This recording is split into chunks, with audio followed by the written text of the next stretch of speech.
दोस्तों, इस वक्त की बड़ी खबर आपको देने जा रहे हैं। बड़ी खबर यह है कि तालिबान ने इस बात का ऐलान कर दिया है कि वो ईरान के साथ खड़ा है।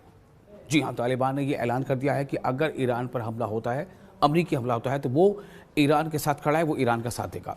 ये बहुत बड़ी खबर है।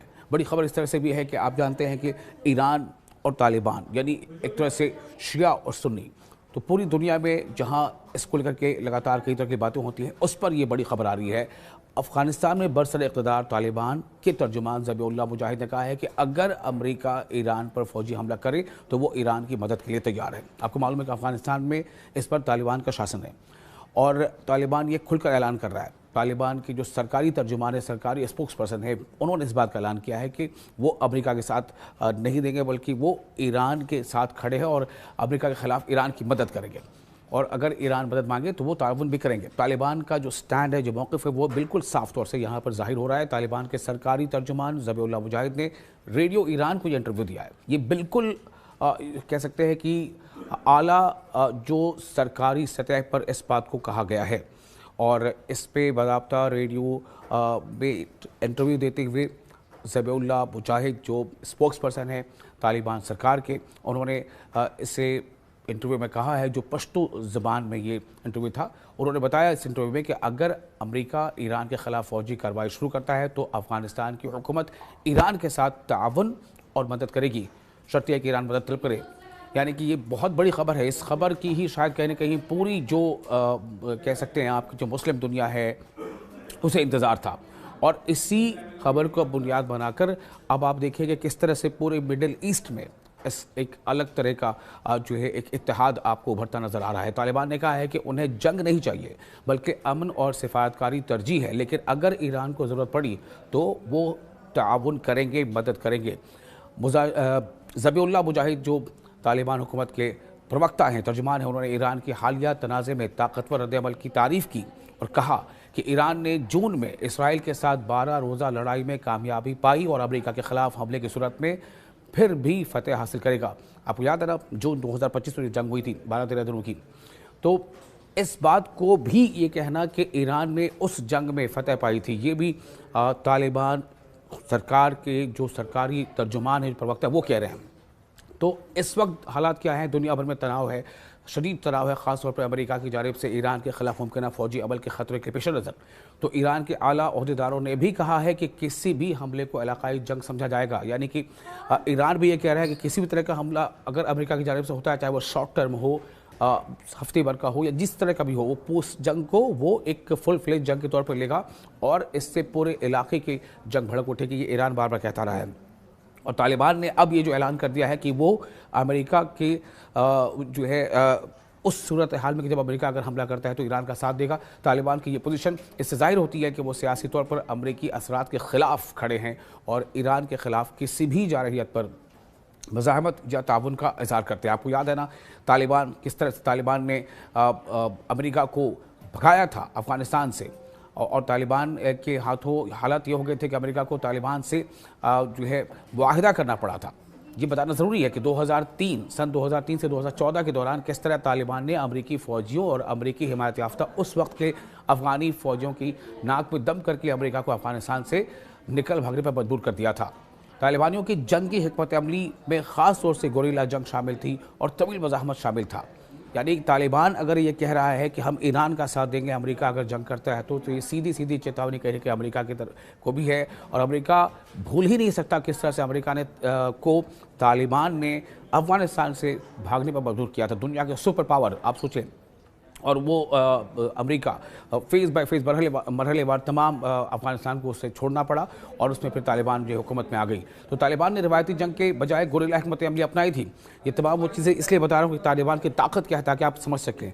तालिबान की ताकत ये है, तालिबान की हिकमत अमली ये रही है, और वही तालिबान अब ये ऐलान कर रहा है कि वो ईरान के साथ खड़ा है। ये सिर्फ एक किसी मुल्क का दूसरे मुल्क के लिए हिमायत का ऐलान नहीं है, बल्कि आप ये देखें पूरी दुनिया के जो मुसलमान हैं, जो दुश्मन इस्लाम आप कह सकते हैं, या दुश्मन हैं उन लोगों, ऐसे ममालिक के जिन्हें दुनिया ये जानती है कि ये मुस्लिम ममालिक है, इस्लामी ममालिक है, वो इसी बुनियाद पर अपनी स्ट्रैटेजी बनाते हैं या तखरीबी कार्रवाई अंजाम देते हैं कि शिया और सुन्नी को बंटवारा करते हुए। तो यहाँ पर ये ऐलान जो है ये दुनिया को चीख कर ये बता रहा है कि शिया सुन्नी इत्तेहाद वो वक्त की ज़रूरत है। और अफ़गानिस्तान जहाँ पर जो सुन्नी है वो अक्सरियत में है, वही ईरान जहाँ पर अहले तशी जो है या शिया जो है वो अक्सरियत में है, तो इन दोनों का एक साथ आना ये बहुत बड़ी ख़बर है। आपको बता दें कि जो कमज़ोर कड़ी थी अमेरिका की अफ़गानिस्तान के साथ जंग में, और जो तालिबान की जो मजबूत कड़ी थी जिसकी वजह कर तालिबान ने अमेरिका को भागने पर मजबूर किया अफ़गानिस्तान से, उनमें ये था उनकी हिकमत अमली थी जिसमें सड़क किनारे बम नस्ब कर देना और अफ़गान सिक्योरिटी फोर्सेज पर हमले, देही इलाकों में असर रसूख बढ़ाना। उस दौरान अमेरिका ने अफ़गानिस्तान में एक नई हुकूमत कायम की थी जिसके हामिद करज़ई सदर पहले सदर बने थे, आपको याद होगा, और बाद में फिर अशरफ गनी बने थे। लेकिन तालिबान ने देहात और सरहदी इलाकों में मजबूत नेटवर्क कायम रखा, ख़ासतौर पर पाकिस्तान से मुल्का इलाकों में। और उस दौरान अमेरिकी फ़ौजियों और जो अमेरिकी फ़ौजियों की हिमायत में जो उस वक्त जो अमेरिका की हिमायत से जो अफ़गान की सरकार बनी गई थी, उस अफ़गानी हुकूमत को या उस अफ़गानी हुकूमत की फ़ौजियों को निशाना बनाया था तालिबान ने। और इस तरह से धीरे धीरे तकरीबन 20 साल जंग के बाद तालिबान के साथ फरवरी 2020 में अमेरिका को इस हालत में पहुंचना पड़ा कि उसे तालिबान के साथ मुआहिदा करना पड़ा था, अग्रीमेंट करना पड़ी थी। और उसके बाद फिर ये मरहलावार किस तरह से अफ़गानिस्तान से अमेरिका पूरी तरह से निकल गया, उसने इनखला कर दिया। पहले जब जो बाइडेन सदर थे उसने अप्रैल 2021 में मुकम्मल इनखला का ऐलान कर दिया था। जैसे जैसे अमेरिका फ़ौज निकली, तालिबान ने तेज़ी से इलाकों पर कब्जा किया और अगस्त 2021 में काबुल पर कंट्रोल हासिल कर लिया। अफ़गान सदर मुल्क छोड़ कर चले गए अशरफ गनी और हुकूमत जो है गिर गई। तो इस तरह से तालिबान का वजूद अब एग्जिस्टेंस जो है वो आप दुनिया देख रही है, और कई ऐसे ममालिक हैं जिन्होंने तालिबान की हुकूमत को एक्सेप्टेंस भी दिया है। तो अब तालिबान का ये ऐलान करना उस अमेरिका के ख़िलाफ़, जिस अमेरिका को तालिबान ने अफ़गानिस्तान के सरजमीन से बेदखल किया था, उस अमेरिका के ख़िलाफ़ कि अगर अमेरिका ईरान पर हमला करता है तो तालिबान अमेरिका का नहीं बल्कि ईरान का न सिर्फ के साथ देगा बल्कि ईरान के साथ खड़ा नज़र आएगा। तो ये तमाम बहुत बड़ी इस खबर का असर आने वाले दिन में होने वाला है। आप देखें किस तरह से अलग अलग मुल्कों ने जो अपना स्टैंड लिया था इससे पहले भी, जब सऊदी अरब ने एक मौक़िफ़ इख्तियार किया था या उर्दन ने इख्तियार किया था, यूएई ने इख्तियार किया था, यहाँ तक कि पाकिस्तान ने भी इख्तियार किया था अपना मौक़िफ़, और हर वो ममालिक या तुर्की कहीं ना कहीं से जो है वो ईरान का साथ देने वाली बात करते नज़र आए थे। और अब तालिबान का ये ऐलान अपने आप में बहुत बड़ी ख़बर है, और ज़ाहिर है अमेरिका के लिए ये ख़बर बिल्कुल अच्छी नहीं है।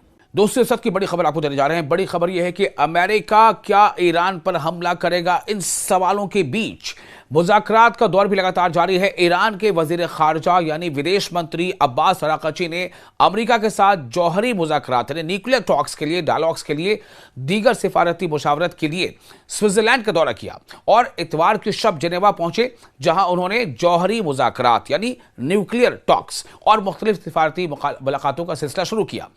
इनकी आमद पर जब ये यहां जेनेवा पहुंचे, मशरिक़ वस्ता यानी मिडिल ईस्ट और शुमाली अफ्रीका के लिए स्विस खुसूसी एलची वोल्फगैंग अमेडियस ब्रिलहार्ट ने इनका इस्तकबाल किया। अब आप देखिए सबसे बड़ी बात इसके पीछे क्या है कि एक तरफ तो अमेरिका लगातार ये कोशिश कर रहा है कि बातचीत होती रहे। क्यों? और फिर दूसरी तरफ अमेरिका तैयारी भी कर रहा है। मैं आपको समझाऊंगा इसके आगे क्या कुछ हो सकता है, उसकी स्ट्रैटेजी क्या है। दौरे के दौरान जो अराक़ची का दौरा था, पुलिस के बारे में तफसील दे दें कि अराक़ची के इस दौरे के दौरान ईरानी वजीर खारजा यानी विदेश मंत्री ने स्विट्ज़रलैंड और ओमान के अपने हम मनसबों यानी जो उनके काउंटर पार्ट होते हैं से मुलाकातें करना तय की थी। उन्होंने तख़फ़ीफ़ असलहा से मुतालिक अक़वाम मुत्तहिदा की कॉन्फ्रेंस यानी यूनाइटेड नेशंस कॉन्फ्रेंस ऑन डिसआर्मामेंट में भी शिरकत की थी, जहां उन्होंने एजेंडे में शामिल उमूर पर ईरान का मौक़िफ़ और नुक्ता नज़र बयां किया कि ये जो एजेंडा है बातचीत का, न्यूक्लियर डायलॉग्स, न्यूक्लियर टॉक्स, तो इस पर ईरान का स्टैंड क्या है। आपको मैंने पहले बता चुका हूं कि ईरान ने पहले इस बात को वाज़ेह किया है कि ईरान न्यूक्लियर के मामले पर बातचीत के लिए तैयार है, लेकिन अगर अमेरिका या इजराइल के दबाव में अमेरिका यह चाहता है कि ईरान अपने मिसाइल के तरक्याती काम को रोक दे तो वो किसी सूरत में नहीं होगा। पीर की सुबह अपने एक बयान में उन्होंने कहा था कि वो जौहरी माहिरीन के हमराह बैनुल अक़वामी जौहरी तवानाई एजेंसी यानी IAEA international atomic energy agency के डायरेक्टर जनरल राफेल ग्रॉसी से गहरे तकनीकी मुज़ाकरात के लिए मुलाकात करने वाले थे। ये मुलाकात इंटरनेशनल एटॉमिक एनर्जी एजेंसी से मुतालिक उमूर पर मरकूज रही थी। ईरानी वज़ीर ख़ारजा ने ये बता दिया था कि वो अमरीकी सिफारतकारी से कबल अपने ओमानी हम मनसब, यानी ओमान के जो हम मनसब है, यानी ओमान के जो वज़ीर ख़ारजा है या विदेश मंत्री, उनको कहते हैं हम मनसब, एक ही मनसब पर फायज, तो ओमान के हम मनसब बदर बिन हमाद अल बुसैदी से भी मुलाकात करने वाले थे, ताकि आइंदा बातचीत के हवाले से मुशावरत की जा सके। ये काफ़ी अहम ब्रेक थ्रू है। आप देखें, सबसे पहले कहाँ से खबर आई थी कि चीन में अमेरिकी रिप्रेजेंटेटिव और ईरान के रिप्रेजेंटेटिव्स के बीच बातचीत हुई है। मरकज़ क्या है, मौजू क्या है, न्यूक्लियर डायलॉग। उसके बाद क्या खबर आई, मस्कत में अमेरिका के नुमाइंदों और ईरान के नुमाइंदों के बीच बातचीत हुई है। टॉपिक क्या है, ईरान और यूएस के बीच मौजूदा कॉन्फ्लिक्ट और न्यूक्लियर पर बातचीत, यह तमाम डायलॉग्स। अब ये खबर जो है आपको मैंने बताया स्विट्जरलैंड से, तो उन्होंने इस बात पर जोर दिया था कि वो एक मुनसिफाना, यानी कि जस्टिस पर बेस्ड, जिसका बेसिस जस्टिस हो, जो इंसाफ पर मबनी हो और मुतवाजन बैलेंस्ड मुआहदे के लिए हकीकी तजावीज़ के साथ जेनेवा में मौजूद थे।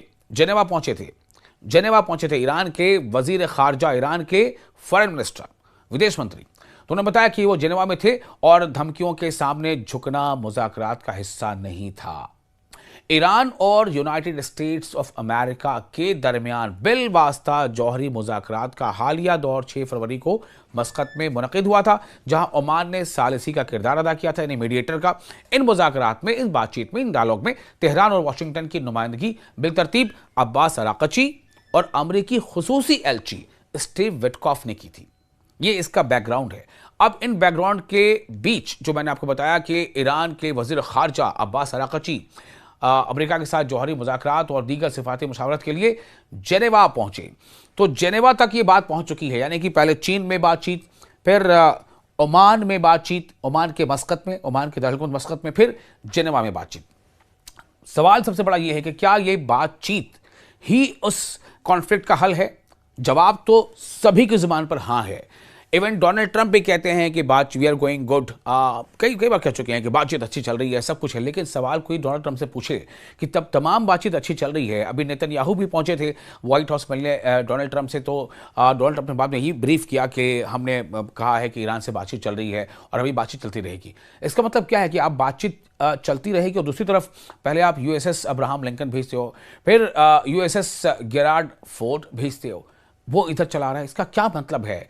क्या अमेरिका कहीं ना कहीं ईरान के ताकत को करीब से देखना, समझना चाहता है? क्या डोनाल्ड ट्रंप जो है, उन्हें इस बात का एहसास है कि अमेरिका की ताकत कुछ ज़्यादा है, उनको अगर वो यानी ईरान की ताकत ज़्यादा है और अगर अमेरिका ईरान पर हमला करना चाहता है तो अपनी मज़ीद ताकत यानी डिफेंसिव जो कैपेबिलिटी उसे बढ़ाना होगा। देखते हैं आगे क्या होता है।